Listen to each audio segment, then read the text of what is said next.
नमस्कार दोस्तों, स्वागत है आपका हमारे YouTube चैनल पर। और आज हम 201 से आगे क्वेश्चन देखेंगे और बहुत कॉमन क्वेश्चन है और इम्पोर्टेंट भी है। अगर इसकी हार्ड कॉपी आपको चाहिए है तो नीचे डिस्क्रिप्शन पे आपको लिंक मिल जाएगा। सॉफ्ट कॉपी का भी अमेजोन से आप ले सकते हैं। तो सबसे पहले चीज़ तो यहाँ पर हम देख लेते हैं सवाल क्या पूछ रहा है कि anticoagulant used for osmotic fragility test. देखिए, इस तरीके से सवाल अगर आया है कि स्पेसिफिक टेस्ट के लिए आप कौन सा एंटीकोगुलेंट यूज करेंगे, तो इस तरीके से बहुत सारे सवाल आते हैं। या दूसरे तरीके से आता है कि हेपेरिन एंटीकोगुलेंट का इस्तेमाल निम्नलिखित टेस्ट के लिए इस्तेमाल किया जाता है, ऐसे भी क्वेश्चन बन सकता है। तो दोनों तरीके से सवाल आ सकते हैं, समझ में आ रहा है? इसलिए आपको दोनों पता होना चाहिए। और मेडिकल लेबोरेटरी टेक्नोलॉजी के अगर आप हैं तो आपको बेसिक चीज़ यही है कि एंटीकोगुलेंट के बारे में डिटेल इन्फॉर्मेशन कंपलसरी है, सबका पता होना चाहिए। ऑलरेडी हम पहले भी हमारे मेन चैनल पर वीडियो बना चुके हैं। हमारा मेन चैनल का लिंक भी आपको डिस्क्रिप्शन में मिल जाएगा, वहाँ जाके आप फॉलो कर सकते हैं। तो सबसे पहली चीज़, एंटीकोगुलेंट का कैरेक्टर क्या है, उसका मेन रोल क्या है, फंक्शन क्या है और उसके यूजेस क्या हैं, हम कौन से टेस्ट के लिए हम उसका इस्तेमाल करते हैं। और एंटीकोगुलेंट का जो ट्यूब आता है या वाइल आता है, उसके कैप का एक कलर होता है, वो कौन से कलर का होता है, ये भी बहुत इंपॉर्टेंट है। इसके अलावा ब्लड और एंटीकोगुलेंट का रेशो क्या होना चाहिए, समझ में आ रहा है? तो वो भी बहुत इंपॉर्टेंट है। तो इसी के अकॉर्डिंग हम टेस्ट परफॉर्म करते हैं, समझ आ रहा है? तो यहाँ पर अगर हम देखेंगे ऑस्मोटिक फ्रेजिलिटी टेस्ट के बारे में यहाँ पर पूछा है, तो इसका करेक्ट ऑप्शन अगर आपको पता है तो आप आंसर भी कर सकते हैं। करेक्ट ऑप्शन इसका हेपेरिन है।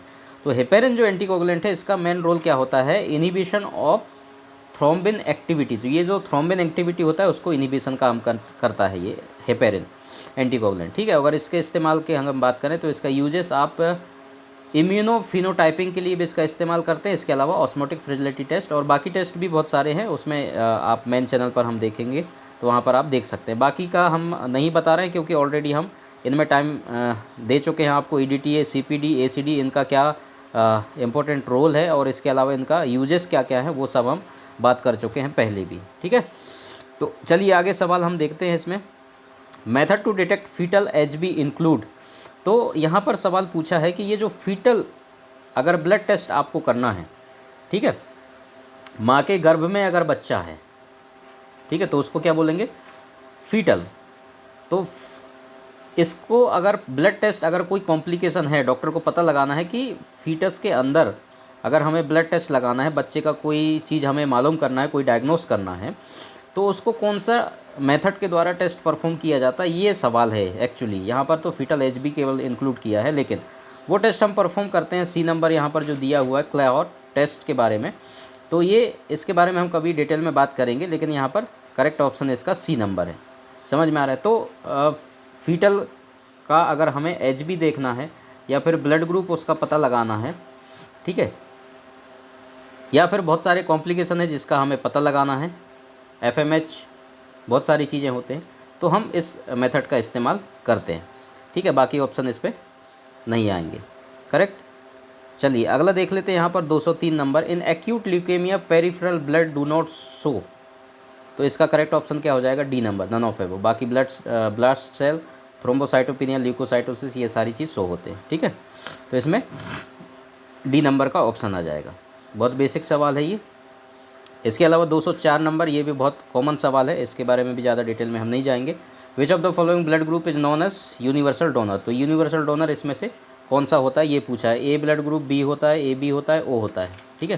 तो ये पूछा है, तो करेक्ट ऑप्शन इसका कौन सा हो जाएगा, ओ ब्लड ग्रुप। अगर इसमें पॉजिटिव और नेगेटिव देता तो ओ नेगेटिव ब्लड ग्रुप भी आता है इसमें, ठीक है। और उसके बाद यूनिवर्सल एक्सेप्टर की अगर हम बात करें तो कौन सा होता है, ए बी, ठीक है। अभी यहाँ पर आर एच टाइप तो दिया नहीं है, तो कॉमन सी बात है, आपका ओ ग्रुप आएगा यूनिवर्सल डोनर में, समझ में आ रहा है? चलिए, तो ये कॉमन सवाल है, ये तो अधिकतर पूछा ही जाता है। अब यहाँ पर फिर नॉर्मल रेंज पूछा है। नॉर्मल रेंज के बारे में मैं बार बार बता चुका हूँ आपको कि नॉर्मल रेंज अलग अलग बुक में रेफरेंस रेंज आपको देखने को मिल जाते हैं, बाकी प्रैक्टिकली आप जब करते हैं उसमें भी आपको अलग अलग देखने को मिल जाते हैं। तो यहाँ पर ब्लीडिंग टाइम का दिया हुआ है, तो नॉर्मल रेंज के बारे में ऑलरेडी हम बात कर चुके हैं पहले भी। तो इसका करेक्ट ऑप्शन आपका कौन सा हो जाएगा, बी वाला, 2 से 6 या फिर 2 से 7 भी कहीं पर दे सकता है। मिनट में होता है, यूनिट बहुत ज़रूरी है।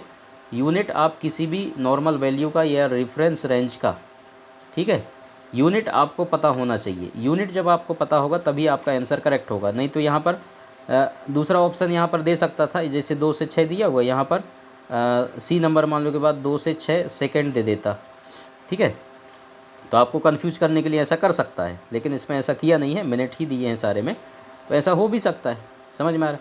तो इस बात का आपको ध्यान रखना है। तो ये मिनट में है, तो आपको यूनिट पता होगा तो आप करेक्ट कर सकते हैं आंसर। ठीक है, चलिए आज के लिए इतना ही है। बाकी हम कंटिन्यू कोशिश करेंगे रेगुलर आपको MCQs देते रहेंगे ताकि आपकी तैयारी अच्छी हो। और बाकी हमारा मेन चैनल है, उसको भी आप सब्सक्राइब कर सकते हैं, इसको भी सब्सक्राइब करके बेल आइकन दबा के रखिए ताकि आपको नोटिफिकेशन मिल सके। आप इसका हार्ड कॉपी भी आप हमसे ऑर्डर कर सकते हैं ईमेल के थ्रू। आप डिस्क्रिप्शन पे जाइए, सारा लिंक आपको अवेलेबल है। ठीक है, थैंक यू सो मच।